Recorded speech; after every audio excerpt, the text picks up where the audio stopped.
Bienvenue à tous sur ce nouvel épisode du Kiritsu Podcast, sur lequel on va parler principalement de comment préparer sa compétition, avec tous les aspects différents qu'il y a dans ce sujet-là. Avant tout, je vous invite à vous rendre sur notre site internet si vous voulez commencer la force athlétique. On propose un programme gratuit qui s'appelle Bushido, qui vous permet de commencer et ou de préparer une compétition. On a également un deuxième programme qui en est la suite, principalement un programme de hors saison qui s'appelle le programme Senshi. Et si vous avez des demandes de coaching ou d'informations supplémentaires, n'hésitez surtout pas à nous demander à nous envoyer un petit message sur Instagram ou directement sur le site internet et on vous recontactera le plus rapidement possible. Voilà, comment préparer sa compétition principalement. Bon, je te laisse commencer, Nathan. Toi, principalement, peut-être on va commencer par la présentation du matériel. Qu'est-ce qu'on a besoin, le plus important, on va dire. Voilà. Le plus important ou vraiment ce dont on a besoin, obligatoirement? Ce dont on a besoin, du genre le papier toilette, tu vois. Non, ce dont on a besoin obligatoirement, va y avoir, il me semble, le singlet et les chaussures pour terre. Donc en soi, Voilà, vous pouvez venir avec ça. Bonne chance. il y a 3 équipements obligatoires en FA. Il y a le singlet, les chaussettes de terre Et les obligatoires, chaussures. et vous avez les chaussures, Ouais. que ce soit des slippers ou que ce soit des Jordan. Vous avez le choix, vous pouvez mettre ce que vous voulez. Après, en non essentiel, on a principalement les bandes de poignet, la ceinture, les genouillères, le protège-dents, la magnésie, le talc, etc. Ça, c'est des choses qui sont, à mon avis, essentielles, mais pas obligatoires. D'accord. Après, forcément, autour de ça, bah, il y a tout ce qui va être pour gérer le avant et après compétition. De tenue de rechange, des caleçons de rechange. Du papier toilette parce que toutes les généralement quand vous êtes 100 personnes dans le truc, vous en aurez pas assez. De l'eau, voilà, forcément. Ah bon, Bon, après on rentre un peu dans tout ce qui est Ouais, là, voilà, dans tout ce qui est nutrition, mais ça on le verra juste après quand on verra comment rentrer dans sa catégorie. ouais. Non, Hem, au niveau du matériel, globalement, venez, ça en dehors du matériel obligatoire, venez avec le matériel que vous utilisez à l'année, ça me semble logique, s'il est IPF approved. moi ce que je conseille, c'est toujours d'avoir au minimum 2 t-shirts, pour la compète, au minimum. 1 pour le squat, forcément, et un pour le bench, dans le sens où quand vous surtout si vous transpirez énormément, vous risquez déjà que le banc glisse la plupart du temps, vous risquez de faire une patinoire sur le banc, et en plus de rater votre barre, le but c'est pas de mourir, c'est de performer. Donc voilà, moi je conseille 2 t-shirts, 3, même si vous êtes des gens, prévoyants. Vraiment un gros porc, Exactement comme moi qui transpire énormément. Non, mais voilà, pour moi, c'est le minimum. Après, voilà, ça reste du classique, mais c'est important de le rappeler, je pense, parce qu'on a beaucoup trop de gens qui arrivent en compétition et qui sont là, ils sont perdus parce qu'il leur manque du matos. Voilà, faut faire attention, faut vérifier la veille son matériel, pour voir qu'on a tout. On regarde 12 fois, à la limite, on prend une photo pour qu'on s'en rappelle. On n'oublie pas son sac avant de partir, s'il vous plaît. Et enfin voilà, après ça reste du classique. Donc voilà, je pense qu'on va passer directement sur la partie programmation et comment préparer, on va dire, optimalement sa compétition. Encore une fois, on va rester sur quand même du assez vaste parce que on n'est pas là pour faire du cas par cas. Parce qu'encore une ça fois, dépend. envoyez-nous vos cas par cas par DM, on le traitera dans ce prochain podcast. Non.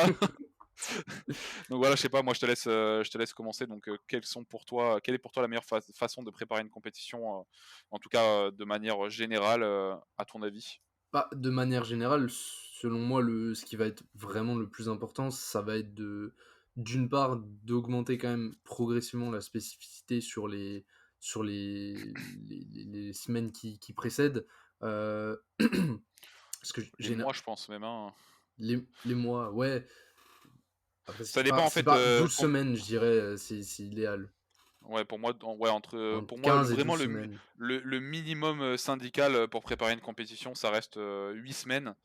Ouais, c'est Euh, ça. En fait, le minimum optimal, ça va être 12 semaines, et le mieux, ça reste 16 semaines, je pense, parce que, bah, en fait, sans compter le picking, si vous en faites un, plus le taper, en fait, ça déjà vous grille entre 4 et 5 semaines, selon encore une fois, combien de temps, ou encore une fois vos blocs durent, combien de temps vous rép en combien de temps pique chacun de vos mouvements et cetera. Bon, généralement, on a quand même une grosse base de 4 semaines, Mmh. mais pour moi, le 8 semaines, c'est important parce que, bah, en fait, un coach, il vous connaît pas, et pour moi, déjà qu'en un bloc, on n'en apprend pas grand-chose. Déjà que des fois, en 3 blocs et cetera, on commence à peine Ouais. à trouver quelques stratégies potentielles pour trouver qu'est-ce qui va marcher sur telle ou telle personne. Si on vous demande de faire un picking, en fait, de vous affûter, alors qu'on ne vous connaît pas, généralement, ça mène à la blessure. C'est c'est à moins vraiment de rester Conservateur, ouais. très conservateur. Je pense que c'est le meilleur choix quand on récupère un athlète de toute façon, parce que c'est ce qu'on fait généralement chez nous, c'est que même quand hormis sans parler de compétition, on démarre toujours avec une baseline, légèrement moindre par rapport à ce que l'athlète nous dit, parce que on va dire un athlète moi qui vient me dire: «Oui, je fais, 20 séries de squats par semaine», je vais pas lui mettre 20 séries de squats par semaine par exemple. Mais enfin voilà, donc 8 semaines pour moi, ça laisse le temps au coach de faire la phase de transition entre votre ancienne programmation et sa programmation, même si ça reste une transition quand même très Ouais, ouais. rapide, et après d'engager sur, un picking ou pas, selon sa méthode, selon, bah, où vous en êtes vous dans votre programmation et l'envie, du coach en question et surtout l'importance de l'échéance en question aussi. Bah, en fait, c'est ce que j'allais dire. Pour moi, enfin, si on doit parler en termes de programmation très générale, va ça va forcément impliquer d'augmenter sa spécificité sur, voilà, sur les semaines, les mois qui précèdent. Mais ça va être aussi du coup, bah, de pas, en fait, de pas, cramer l'athlète trop tôt, de pas, en fait, juste le cramer tout court et Ouais, qui conserver son momentum en c'est fait, ça. pour arriver, donc le momentum c'est l'élan de progression, d'accord? C'est-à-dire, en fait, bah, tout simplement, ne pas vouloir progresser trop vite, trop tôt en fait. Le but c'est d'être fort encore une fois le jour de la compète, pas d'être fort, le la première semaine du picking ou, je veux dire, 3 semaines avant parce que, en fait, ou j'en sais rien, 4 semaines avant parce qu'en fait le bloc d'avant on aura voulu faire un PR, RPE10 et qu'on aura poussé les choses beaucoup trop loin. Ouais. Donc il faut vraiment, savoir, ses priorités. Et Enfin même voilà, même après au je te donne final, la parole. ouais, au final, en fait, tu parles de picking, effectivement, ben, le picking, ça peut être une stratégie C'est intéressante, pas mais obligatoire. c'est ça, J'en c'est que parle parce c'est que ça reste quelque chose d'assez commun, dans la programmation quand on approche une compétition, mais voilà, c'est une méthode de faire, mais c'est pas la méthode, à je utiliser, pense forcément. que enfin, moi, personnellement, avec un athlète que je connais pas, enfin, avec qui je vais faire ma première compétition, déjà, je suis pas forcément partant de faire, forcément un picking, Ouais, heu, tu vas faire une con quand tu vas continuer son bloc en fait et le faire ouais, c'est finir sur ça. un SBD RPE10. À C'est la ça. rigueur, faire un taper, juste avant. Le premier picking que je vais faire avec un athlète, généralement, ce sera plus pour préparer un mock meet, parce Ouais, que je préfère, en fait, foirer un mock meet que foirer sa première comp. Et même dans tous les cas, en fait, un picking, pour moi, ça veut tout et rien tout et dire. rien Tu peux dire, ouais. avoir, tu peux chercher vraiment, entre guillemets, un une grosse surcompensation et du coup, bah, tu as beaucoup de risques pour beaucoup de bénéfices, mais tu peux Ouais, aussi chercher un picking très léger. plus light et bon, forcément, tu vas pas pouvoir espérer, je sais pas, fail 2,40 en dernière semaine de picking et tirer 2,80, le jour de ta compète. Mais Après par contre, encore une fois, ça dépend, je pense, bah, du niveau de l'athlète, ouais. de son implication dans le sport déjà, OK. de l'échéance, en question, Et à quel point tu connais de ton athlète aussi, à ouais. quel point tu connais ton athlète, mais pour moi, en fait, partir de voi il a raison, moi, c'est aussi quelque chose que je fais, c'est que je vais pas forcer. Bon après, c'est rare de récupérer honnêtement un athlète, 1 mois avant une compétition. Ouais. Heu, Généralement, on a au minimum 2 3 mois parce que, bah, les gens sont pas non plus, bêtes, on va dire. Mais ça arrive quand même des fois. Heu et à ce moment-là, en fait, on a le temps. Le mieux, ça reste de le récupérer, justement à la fin de la saison, en fait, quand il a terminé ses compétitions. Ouais. Parce que ça va nous permettre, en fait, de nous laisser généralement, selon le niveau de l'athlète, bah, entre 6 et 1 an, entre 6 et 12 mois du coup, pour préparer la suite. Donc on a le temps potentiellement de tester pas mal de choses, que ce soit un picking ou pas, que ce soit un mock meet ou pas. Mmh. Hem mais au moins ça nous permet de savoir le minimum syndical, c'est le volume maximum dont on peut récupérer l'athlète, la fréquence, son intensité, qu'il a besoin au moins pour pas crash. Pareil, le niveau de spécificité, pour pas non plus, parce que tu as des athlètes qui ne supportent pas un haut niveau de spécificité, que ce soit en termes d'adhérence ou que ce soit en termes de douleur, tout simplement. C'est généralement ce qu'on rencontre sur le bench ou sur le squat principalement, pas forcément sur le terre. Enfin, c'est ce que j'ai remarqué, c'est que une haute spécificité, ça s'encaisse mieux Mmh. que sur un squat où bah, on va vite avoir des douleurs au coude, vite avoir des douleurs aux épaules, des choses comme ça, et pareil sur le bench. Alors que sur le terre, personnellement, c'est pas où ça, on va dire, ça apparaît le plus rapidement. Du Bah, coup, je bah, Nathan, je te laisse peut-être donner bah, un exemple. Je sais que tu avais un athlète chez qui toi tu étais resté sur un plan classique sans partir dans des trucs exotiques pour préparer un ouais. mock meet déjà. Ouais, c'est ça. En fait, quand je dis que tu peux rester, en fait, t'es pas obligé de passer par une stratégie de picking et de taper, etc. En fait, tu peux partir sur un truc assez classique et je pense bah, à des athlètes potentiellement qui seraient en auto-coaching et qui, en fait, pour qui c'est pas forcément quelque chose qui, qui serait simple à programmer pour eux de partir sur vraiment des stratégies de grosse surcompensation. En fait, un truc très simple, moi, que j'ai mis en place du coup avec un athlète du coup qui prépare un mock meet, du coup c'était Jordan, c'est en fait de rester, reprendre globalement la même structure que les blocs qui précédaient et, euh, et juste de rajouter un tout petit peu de volume, de l'ordre vraiment, enfin c'est très minime, hein, de l'ordre de Une ou deux une à deux séries séries, déjà, voilà. c'est C'est c'est ça, c'est déjà pas réduire mal, un hein. tout petit peu le volume des assistances, voire en supprimer certaines complètement, augmenter un tout petit peu le volume sur les mouvements principaux, et après juste rajouter en fait une top single sur le SBD, en fait, sur chacun des mouvements. Et en fait, en semaine 1, il a une top single RPE 6, en semaine 2, RPE 7, en semaine 3, RPE 8,5. Et en fait, la semaine 4, tu considères en fait que ça va être ton test max, en fait, ta compétition. Donc, théoriquement, ton SBD RPE 10, quoi. Après, libre à la personne de, quand même, la dernière semaine, essayer de taper ou non. Encore une fois, ça, c'est libre à chacun. En fait, tu peux vite, je pense, un peu faire foirer tout ce que tu as fait. Si on veut vraiment rester sur quelque chose de simple, en fait, juste Oui, en fait, tu continue. changes rien, et Tu changes encore et rien. enco et encore le fait d'avoir augmenté le volume, c'est pas quelque chose de T'es même nécessaire. pas Je pense obligé, que t'es même pas c'est obligé, ouais, parce que du coup, effectivement. on rentre un peu dans un minimum dans le picking, je pense, Ouais, parce c'est ça. que justement, tu essaies d'augmenter, bah, Ta justement la spécificité, ouais. fatigue et donc bah, le niveau de performance en même temps. Donc tu vas essayer d'augmenter le niveau de surcompensation, et justement, le volume, c'est un des outils qu'on utilise pour ça. Donc, bah, pour donner un petit exemple de picking possible, c'est vraiment le plus classique du plus classique. C'est, je pense que vous prenez le volume hebdomadaire que vous avez généralement. Vous allez, bon, encore une fois, ça dépend de est-ce que vous avez des douleurs, mais on va On part vraiment du principe considérer que l'athlète, que vous êtes, il est pain voilà, que free, vous êtes quoi. pain free, vous êtes parfait. Je pense que déjà rajouter voilà une ou deux séries sur le squat ou sur le terre, ça peut déjà être pas mal. Mm. Augmenter un petit peu l'intensité, je pense, sur le jour secondaire et ou sur le jour tertiaire. Augmenter la spécificité. Pas forcément, ça veut pas forcément dire passer sur du comp de partout.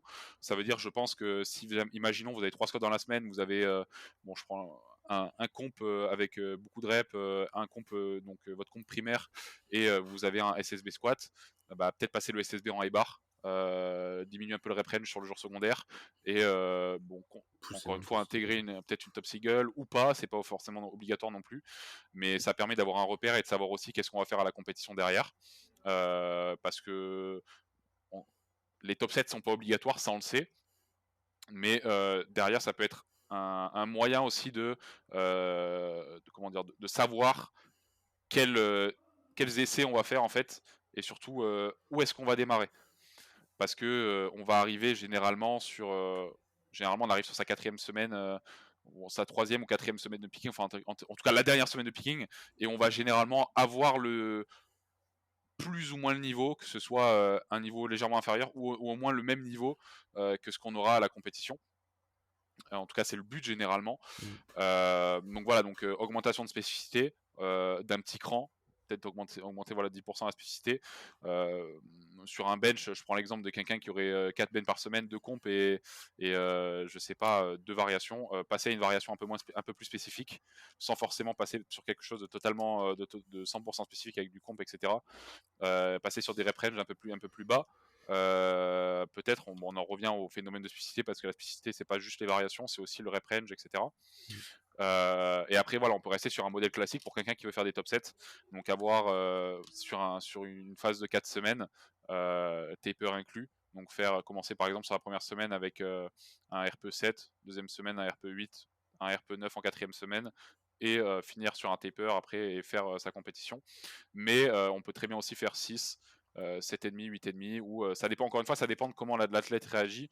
On peut très bien avoir aussi le taper, enfin le deload en troisième semaine, et après remonter un petit peu. Enfin, il y a énormément de choses un picking, ça s'individualise énormément, et justement un picking mal géré, bon, hormis le fait de foirer sa compétition, on peut aussi, bah, créer des blessures, en tout cas des douleurs derrière. Concernant les stratégies de taper que personnellement j'utilise, et je pense que Nathan c'est plus ou moins les mêmes aussi toi, c'est bon, pour moi c'est généralement 30 à 40% de diminution de volume sur le squat, donc généralement sur le jour secondaire ou tertiaire, ça dépend. Bon, généralement le tertiaire, vu qu'il arrive, ça dépend de où on place son jour primaire, mais en milieu de semaine, j'ai tendance à le changer de jour pour ou l'avancer selon la compétition, si c'est le dimanche ou le samedi. Mais généralement, j'ai plus tendance à changer à diminuer le volume plus sur le jour secondaire, pour que justement on ait quand même une bonne exposition sur le jour tertiaire pour le jour primaire. Pour le terre, ça dépend encore une fois si on est sur du tradi ou sur du sumo. Mais vu que c'est un mouvement qu'on va dire qui induit quand même pas mal de fatigue, j'ai tendance à plus rester sur un volume très très bas, quitte à n'avoir qu'une single, ou généralement c'est sur le tradi, c'est ce que je fais, c'est que je mets qu'une single, encore une fois ça dépend de la personne. Et sur le sumo, j'ai tendance à mettre, forcément ça induit, selon la personne, ça induit un peu moins de fatigue, donc une single, et peut-être à côté une série ou deux, Puis mais assez léger. ça se désentraîne Ça- plus vite aussi. Forcément. En fait, c'est simple, hein, plus un mouvement aura moins d'amplitude, moins il induit de fatigue. Bon, encore une fois, ça dépend de la charge, encore une fois. Il y a Mmh. énormément de choses à prendre en compte, mais le sumo, voilà, a tendance à se désentraîner un peu plus vite. Et sur le bench, généralement, j'ai tendance à très peu toucher le volume d'entraînement. On en revient à ce qu'on disait en termes de désentraînement. C'est un mouvement qui se désentraîne extrêmement vite, du fait que votre système nerveux est très peu impliqué comparé au squat et au deadlift. Du coup, la fatigue, on va dire rémanente, est très faible, et vous pouvez très bien garder un volume similaire, et en fait faire un picking sans taper en fait directement sur votre bench.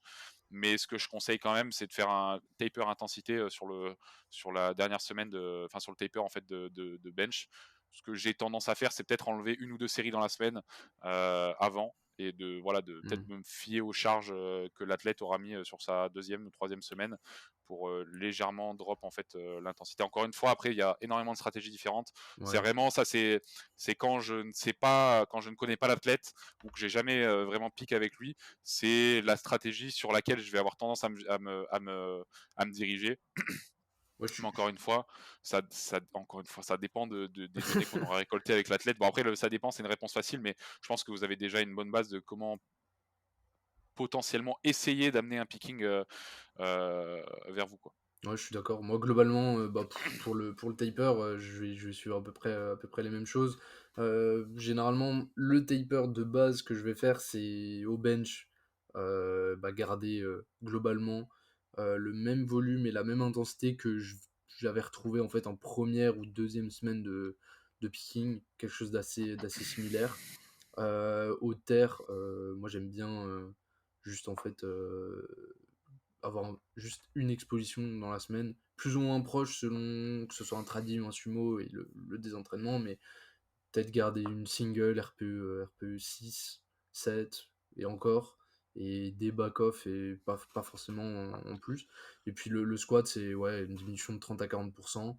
Ce que j'aime bien en fait, c'est surtout baisser le rep range.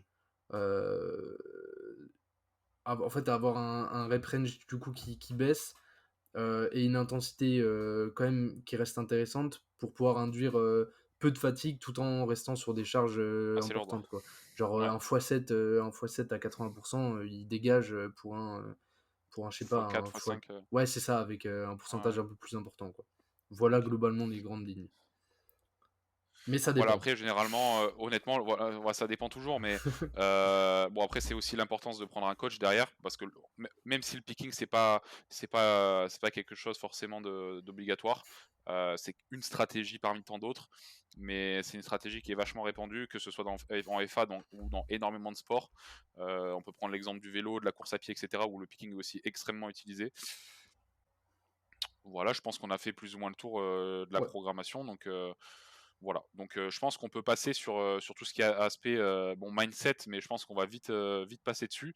Donc on en revient sur, je pense on va se rapprocher un peu de la période de picking et dire que, bah, forcément c'est une période qui est assez intense, d'entraînement parce que, bah, forcément on va se diriger vers, bah, comme on a dit un peu plus de spécificité, un peu plus de volume d'entraînement, un peu plus d'intensité, heu, bah, aussi du stress qui va s'ajouter donc généralement on va développer des petites douleurs, des petites comme ça, mais c'est quelque chose sur lequel il ne faut pas forcément s'inquiéter parce que c'est normal sans l'être. Dans un sens, ça devrait pas l'être, mais ça l'est, que vous ayez des douleurs parce que, bah, encore une fois, vous allez créer des surcompensations et on va dire que c'est un processus, on va dire, plus ou moins normal, d'avoir des petites douleurs parce que, bah, votre corps va encaisser peut-être, encore une fois des charges, votre niveau de forme en fait, votre niveau de performance va grimper, généralement au fur et à mesure du bloc d'entraînement. Vous allez peut-être faire des charges, des PR et cetera que vous aurez pas l'habitude de faire sur un rep range donné. Et votre corps, ça, il n'est pas habitué, d'accord? On en revient encore sur le momentum, dont on parlait tout à l'heure. C'est pour ça que, il faut savoir contrôler sa progression, parce que là, on parle d'un picking et cetera, mais ça arrive aussi souvent chez des athlètes, en fait, qui veulent progresser trop vite, et ils vont être contents de progresser, de prendre 100 kg, 150 kg, peut-être en en 2-3 mois. Des fois, ça arrive, hein, des athlètes qui vont exploser totalement, et des fois de rester à la rigueur sur des intensités très, très basses pour contrôler la progression Mmh. et Pas progression griller de adapter les cartes, hein. tissus. Bah, premièrement, pas griller de cartes et c'est surtout que, bah, vous êtes capable vos muscles, tout est capable de faire, un squat à 200 kilos. Mais peut-être que si vos tendons qui prennent énormément de temps à s'habituer, ne sont pas prêts en fait, bah, ça va péter ou bah, ça va créer des tendinopathies, ce genre de choses et au Ouais. final vous allez vous Tu vas retrouver pas avec, avancer plus vite, ouais. voilà, vous allez retrouver avec des douleurs. Après, encore une fois, les douleurs, dans un sens, c'est normal durant une période de préparation de compétition. Il faut juste pas que ça dépasse un certain seuil. Mais je pense que c'est aussi pour ça que c'est important de s'entourer d'un coach. Déjà parce que, le boulot de ton coach, c'est de effectivement, tu Limité au vas maximum. ouais, c'est ça, c'est de le limiter et forcément tu vas y faire face, mais il faut que ça reste raisonnable et c'est surtout que je pense et là, je parle en termes d'expérience personnelle, quand j'ai fait ma première compétition, même si j'ai pas fait un picking à me taper la tête contre le mur tellement je suis fatigué, j'ai quand même eu une augmentation d'intensité, de volume, de spécificité et cetera et je me suis retrouvé effectivement avec des douleurs et avec du recul, j'aurais été tout seul à ce moment-là.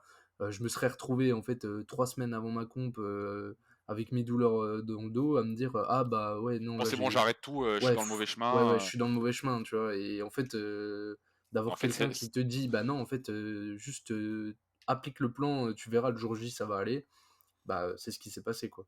Et voilà, si faut. j'avais tout arrêté, en fait, si tu t'arrêtes 3 semaines avant, 12 semaines de travail, bah ça va forcément pas forcément très bien se passer quoi. Voilà, généralement, vous aurez votre pic on va dire votre pic de performance dans un sens, mais aussi votre pic de fatigue, donc forcément de douleur, parce que l'un ne va pas sans l'autre. Encore une fois, il ne faut pas penser que vous n'avez pas de douleur, vous n'allez pas avoir un picking qui marche. Ça dépend de énormément de Mmh. facteurs. Bah, moi, j'ai des athlètes qui ont fait des plus 10, plus 15 en compétition par rapport à ce qu'ils faisaient en troisième semaine de picking mais qui avaient zéro douleur. Ouais, Et ouais. inversement, j'en ai qui ont peut-être pris 2,5 sur leur barre, mais qui avaient énormément de douleur. Ça dépend encore une fois, bah, forcément quand on prend un coach, on n'est pas omniscient, on ne sait pas tout ce qui marche, donc on teste des choses. Et au fur et à mesure qu'on teste, on trouve ce qui marche. Une fois qu'on trouve ce qui marche, on essaie de le rappliquer, le rappliquer, le rappliquer, jusqu'à ce que ça ne marche plus. Et après, On retrouve autre chose. on trouve autre chose. Et voilà, donc c'est énormément de patience. et aussi beaucoup de résilience. Et c'est pour ça que il faut bien s'entourer et pas avoir peur, poser des questions quand on a l'impression que quelque chose ne va pas dans la Mmh. programmation, que ce soit avant une compétition ou pas, il faut le dire forcément à son coach directement. Heu, voilà, faire part aussi de potentiellement de ses inquiétudes, heu, faire part aussi de ses attentes. Je pense que c'est très important et parce que généralement quand on commence et qu'on parle, bon, on en revient encore une fois au picking, qu'on parle de picking, on a l'impression qu'on va devenir Superman, le jour de la compétition, mais en fait, Ouais, il faut non. rester, non, mais non, en fait, on va avoir, comme on a dit, on va avoir ce phénomène de surperformance, on va dire, mais ça reste dans une moindre mesure. C'est-à-dire que vous allez peut-être, heu, mettre plus 5 kilos par rapport à ce que vous allez vraiment être capable de faire ce jour-là. De Ouais, base, ouais. si vous n'aviez pas fait de picking, 5 kilos, c'est pas négligeable. Si vous prenez ça sur chaque mouvement, ça vous fait quand même 15 kilos de plus sur un total, c'est pas négligeable du tout, surtout quand vous avez des échéances assez importantes. Mais voilà, Et ce c'est qui je pense que ce qu'il faut aussi comprendre, c'est que, de la même manière que tu peux prendre, 15 kilogrammes en fait, avec c'est effectivement, c'est pas négligeable, tu peux très vite aussi en perdre 15, mmh, si tu foires quoi, donc c'est exactement. pour ça que c'est toujours en fait, une question de coût et de risque-bénéfice, en fait. Ouais, ouais, ouais, c'est ça. Donc voilà, donc vous précipitez pas, posez les bonnes questions.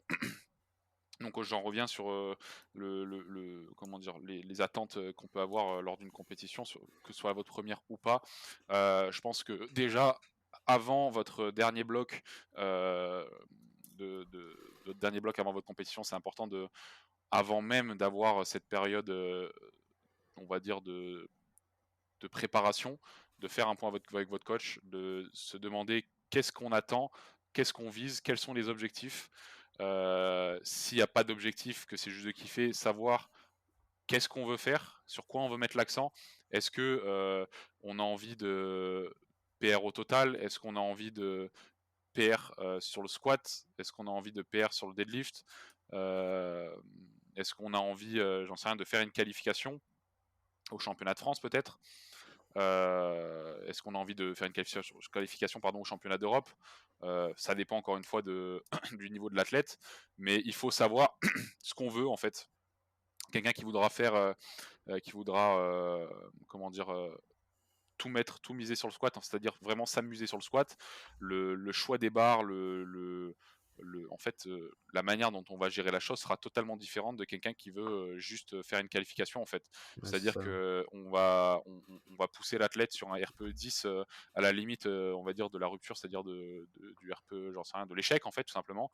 Alors que sur une qualification, en fait, on va vraiment sécure à la rigueur rester sur un RPE 9, 9,5 sur le squat. Je pense pareil sur le bench, même si on a moins d'impact on a même quasiment pas d'impact sur le deadlift en fait, hormis les petites crampes qu'on peut avoir sur le dos qui peuvent vraiment être gênantes en fait. Mais encore une fois, voilà, faut savoir ce qu'on veut. Aussi, voilà, ne pas être trop gourmand, savoir ce qu'on vaut au lieu de ce qu'on veut aussi. Ne pas viser des barres 10 kilos ou 20 kilos au-dessus de ce qu'on pense avoir. On a tous fait l'erreur, moi le premier.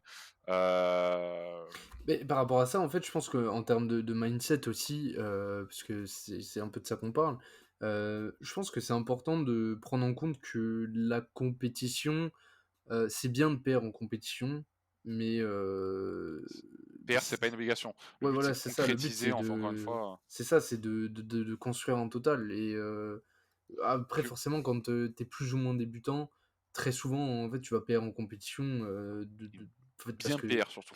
ouais, tu vas bien perdre en compétition forcément, mais quand tu commences à avoir une certaine expérience, et de la bouteille en fait, la compétition, c'est plus forcément là où tu vas taper tes pairs et Forcément, ouais. suffit juste de regarder en fait les compétitions internationales à haut niveau, les mecs en fait, sur leur troisième essai, c'est pas forcément des PR, hein. C'est ça, en fait, bah, déjà, bah, premièrement, hormis l'aspect, «conservateur» entre guillemets, c'est que, bah, on regarde ça sur le haut niveau, quand on parle de haut niveau, on parle de championnats internationaux, pardon. Mmh.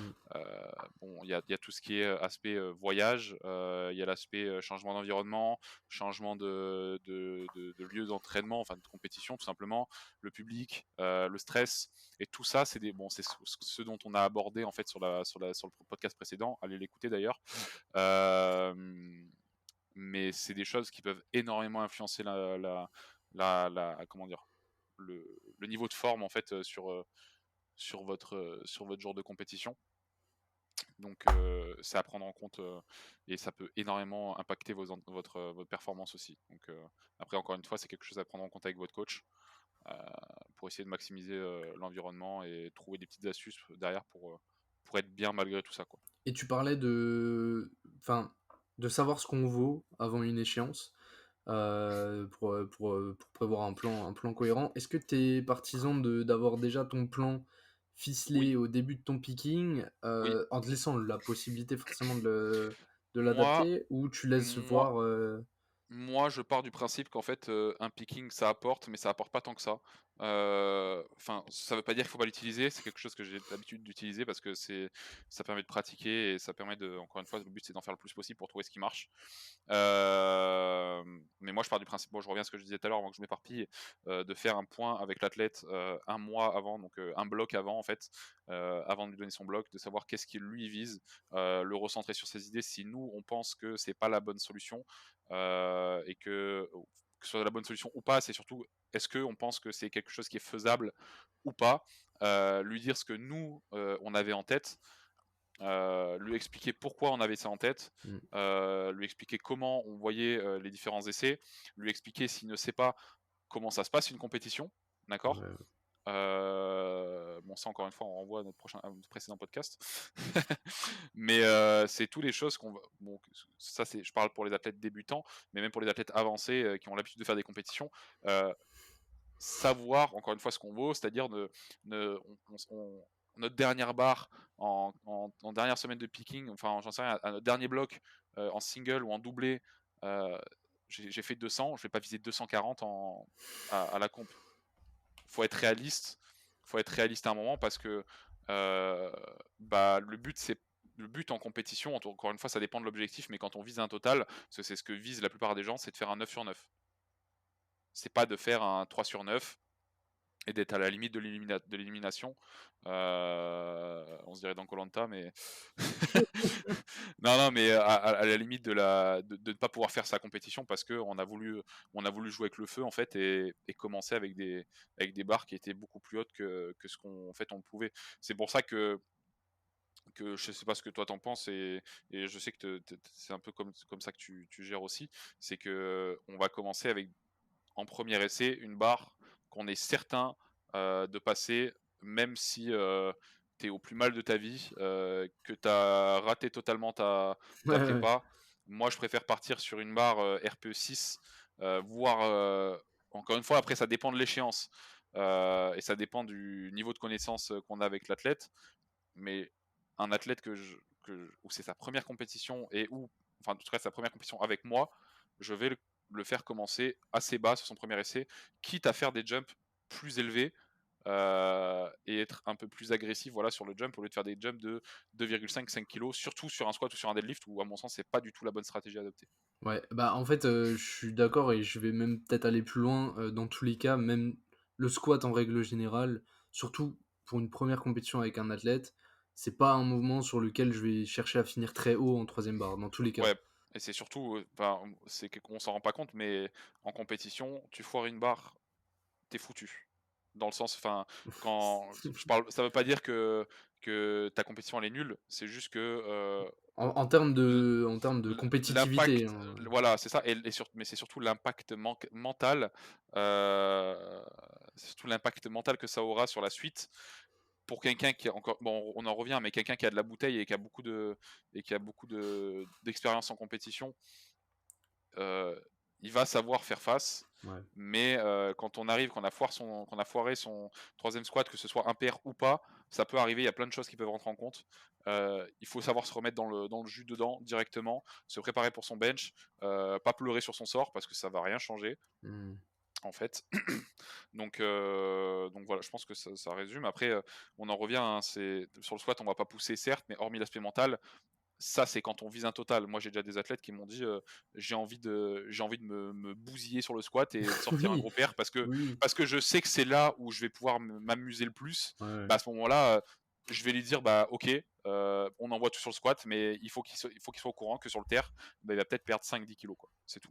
Ouais, et on en revient encore une fois avec, bah, juste le fait de discuter avec son coach et d'être clair sur ses attentes, quoi. Exactement, Moi, exactement. je pense qu'on peut transitionner, vers un autre sujet et là, ce dont on voulait parler aussi, c'est le fait de, bah, choisir sa catégorie, en fait. Quelle catégorie choisir? Comment fit avec sa caté une fois qu'on l'a déterminée? Donc concernant le comment fit sa caté, enfin comment, choisir sa caté, je pense qu'on en a déjà assez parlé, sur le podcast précédent quand même. Ouais, Voilà, se laisser,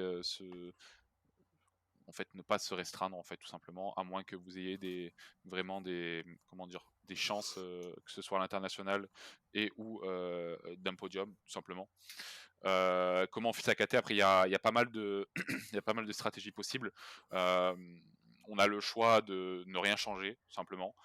Si vous êtes, on va dire, j'en sais rien, pour quelqu'un qui est en -83 et s'il pèse 80 kilos, on va pas lui demander de manger plus, parce que ça veut le mec, il va tout simplement foirer sa digestion et bah, la compétition, il va faire prout. c'est pas enfin, quand tu fais 80 kilos à quelques semaines de ton échéance, c'est pas là que tu vas prendre 3 kilos 3 Exactement, kilos tu vas juste être optimaux. bloated, tu vas plus rentrer dans ta ceinture, tu vas te dire: «Putain, je rentre plus, je trouve plus mon cran, comment je fais? J'arrive plus à brace». Voilà, et là, la compétition, enfin, j'ai pas envie de dire c'est foiré, mais Bah, c'est c'est pas agréable, s'imposer, quoi. c'est se mettre des bâtons dans les roues, quoi. Et je Ouais. dis pas ça parce que je suis roux, hein. Heu, non, non, non, mais il y a ça, ou même pour quelqu'un, encore une fois, qui n'a pas de qui n'a rien à jouer, en fait, vous embêtez pas avec, je veux rentrer dans cette catégorie-là. Vous avez rien à jouer, vous faites 70 kilos pour être en moins de 66, bah, restez à 70 kilos en fait. Ouais, Vous c'est êtes à moins de ça. 74, vous En fait, attendez si de gagner t'es du es niveau, compétitif dans aucune des 2, tu te mets des barrières. En fait, tu te mets des barrières pour rien du tout. Tu vas impacter généralement tes performances, ou peut-être pas, mais en tout cas, tu vas avoir un coup de stress en te disant: «Est-ce que je vais rentrer dans ma catégorie ou pas?»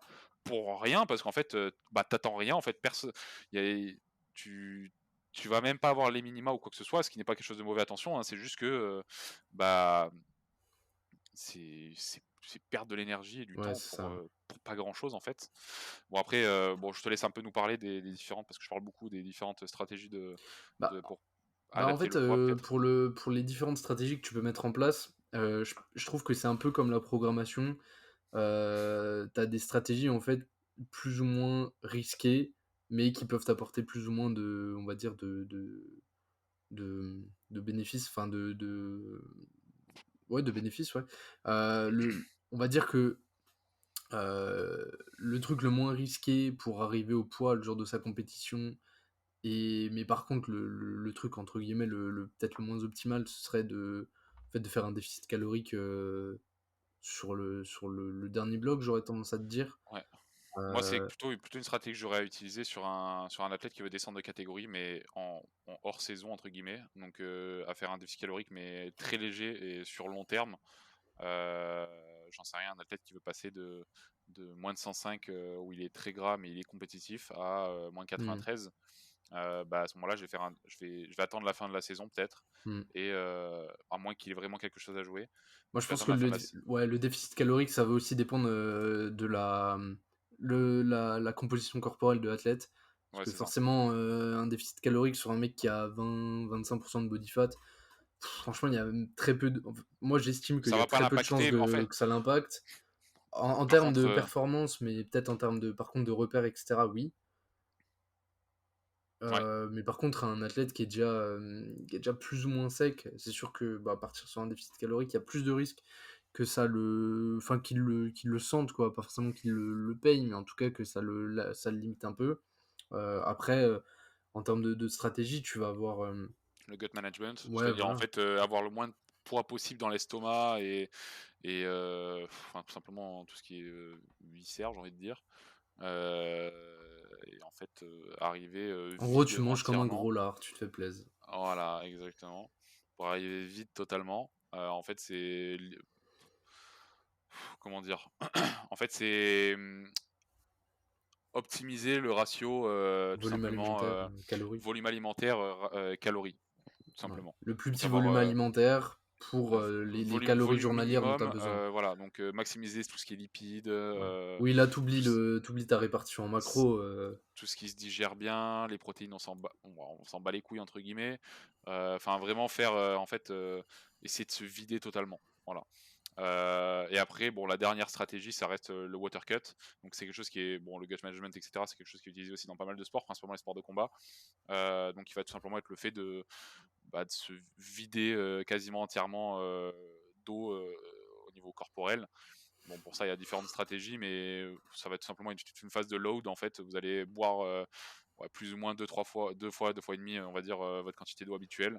Heu, Vous allez couper d'un coup ou pas, on va dire 1 ou 2 jours avant la compétition. Pareil, votre taux de sodium, enfin votre quantité de sel, elle va augmenter avec la quantité d'eau.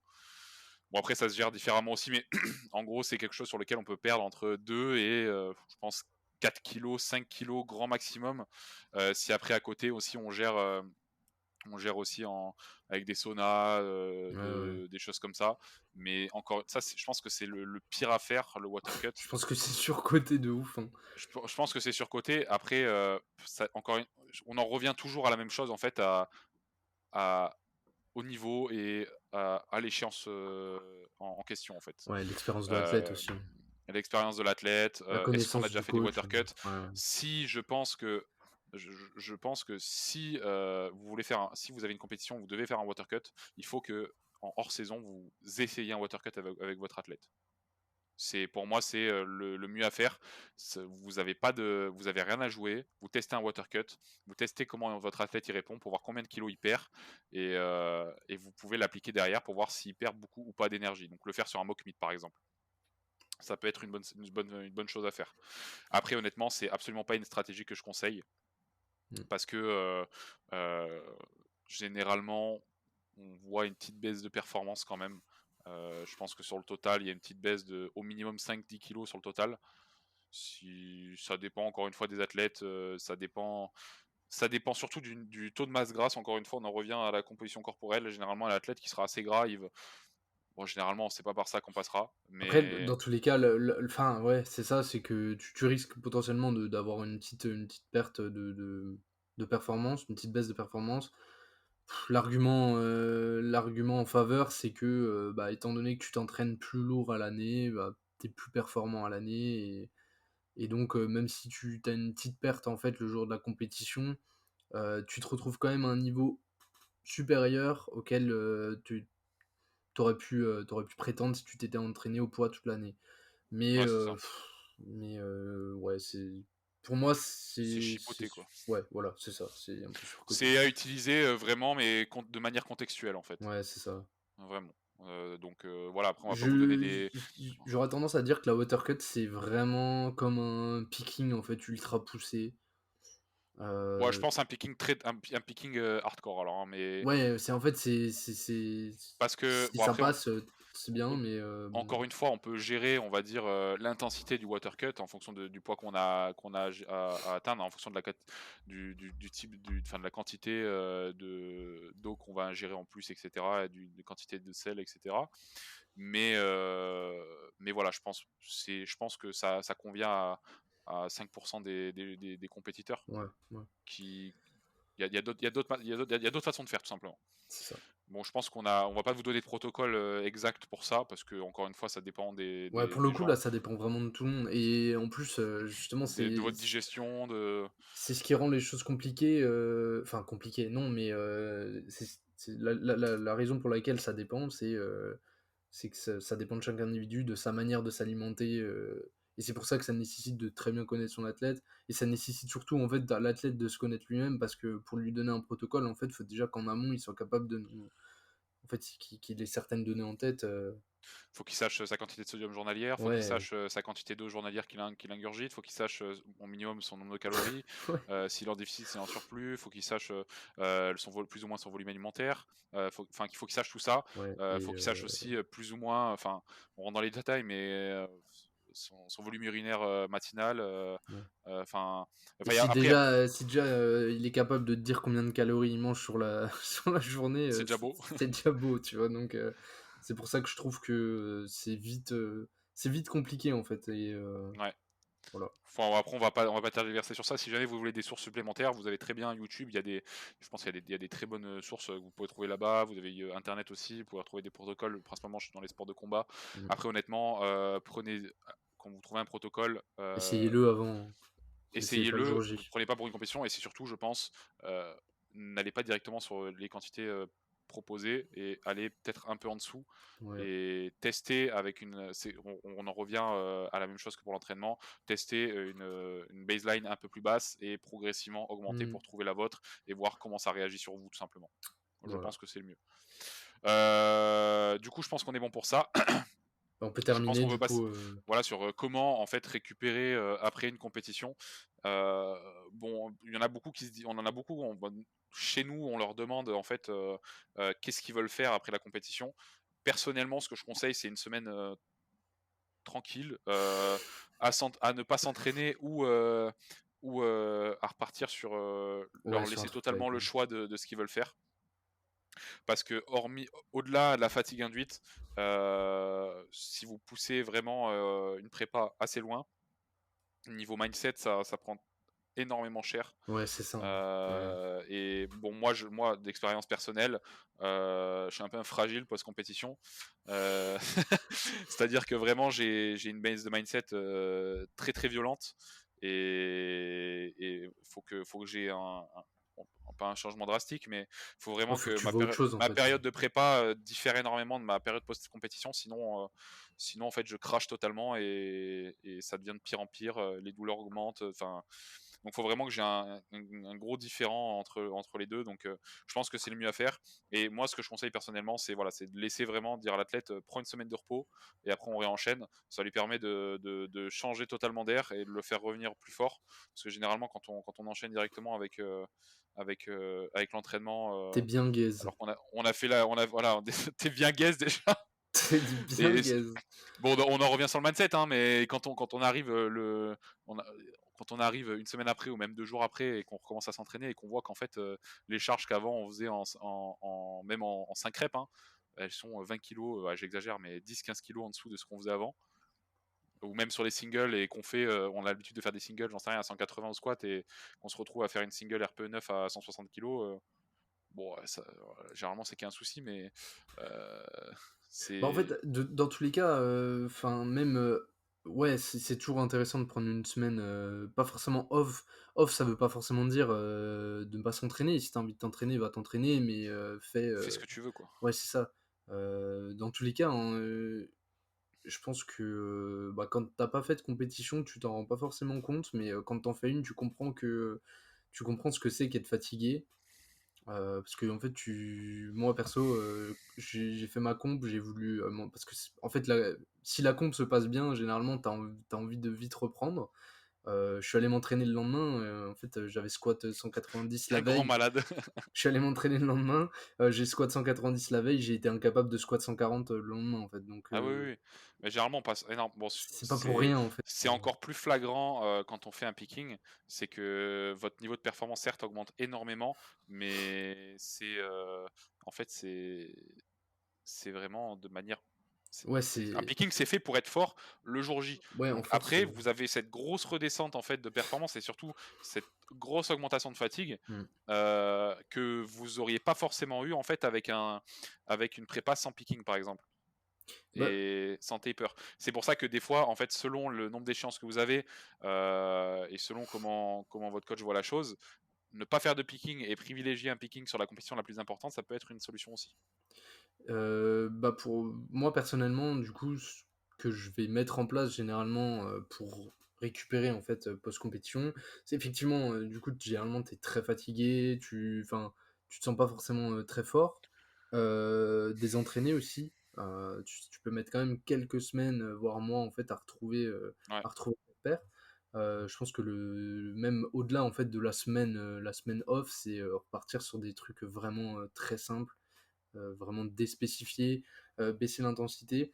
Il y a aussi, enfin quelque chose par rapport à la fatigue, c'est que, des fois c'est un peu, comment dire? Ça peut être un petit peu, touchy parce que tu te sens pas forcément fatigué, heu et du coup, tu as l'impression de pouvoir, vite, en fait, retolérer, pas mal de volume, pas mal d'intensité Non! et non, en fait, et c'est là que tu peux te blesser, en fait, en ça veut pas dire, en fait, quand on dit fatigué que, en fait, tu es une T'es un loque. fragile. Ouais, 3 mois après ta compte, tu es encore là en mode, «Putain, je suis épuisé», mais c'est juste que, même si tu le ressens pas, tes tissus, eux, ils le ressentent et repartir trop rapidement sur quelque chose juste parce qu'en fait, tu as le feeling, que tout va bien, je pense que c'est un coup, en fait, à pouvoir se brûler les ailes et je trouve que c'est intéressant justement dans ce genre de période d'auto-limiter en fait, le travail de l'athlète, que ce soit en fait juste en lui imposant des charges ou alors en le programmant sur des variations où dans tous les cas en fait, ça va être très dur pour lui de performer, on va dire, à haut niveau quoi. Ouais.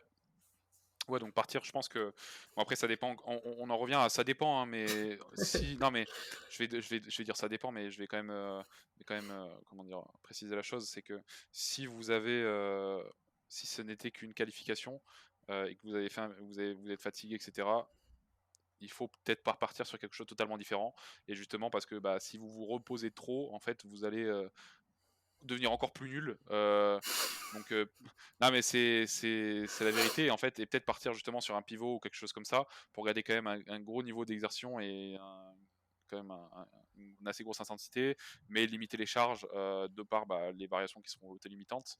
Bon après il y a plein de manières de faire un pivot encore une fois, mais et par contre, si vous n'avez pas d'échéance derrière, que c'était juste une compétition, on va dire, ponctuelle comme ça, ce que je vous conseille, c'est, de totalement enfin pas totalement changer l'entraînement, mais je pense que déjà, voilà, déspécifier, l'entraînement, je sais pas si ça se dit, Bah, en fait, de la mais même manière que pour préparer ta compétition, tu t'as fait des modifications dans ton entraînement, que ce soit tu l'augmentation de reviens volume, à d'intensité, et ce que tu cetera. faisais avant et Ouais, c'est avec ça, moins de en fait. volume d'entraînement, un peu moins d'intensité et tu remontes progressivement jusqu'à ce que tu faisais avant et Sinon, après une fois que tu as retrouvé ton niveau que tu faisais avant, là, si tu tu peux redescends recommencer jamais de à volume, en étudier. fait, au bout de 6 compétitions, tu à 35 séries hebdo, parce que tu jamais redescendu, en fait. Donc, Ouais, c'est ça, ça existe pas, ça. c'est Donc, ça.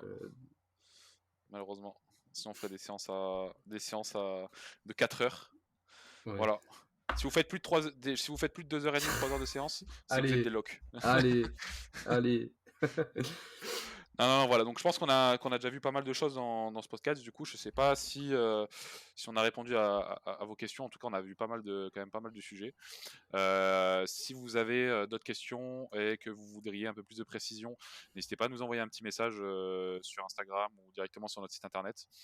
Si jamais vous voulez qu'on vous prépare à une compétition, n'hésitez pas à nous contacter directement, bah, pareil par DM ou directement sur le site internet. On a directement notre questionnaire qui est disponible sur le site. On a aussi du coup un programme gratuit, on en a parlé je pense en début de vidéo. Qui permet de programmer. Voilà, Bushido ainsi que Senshi qui sont deux programmes, un hors saison et un de picking qui vous permettrait de vous préparer potentiellement à une compétition. Encore une fois, rien de mieux qu'une prépa de compétition Personnalisé. faite par Nathan 1 ou Nathan 2.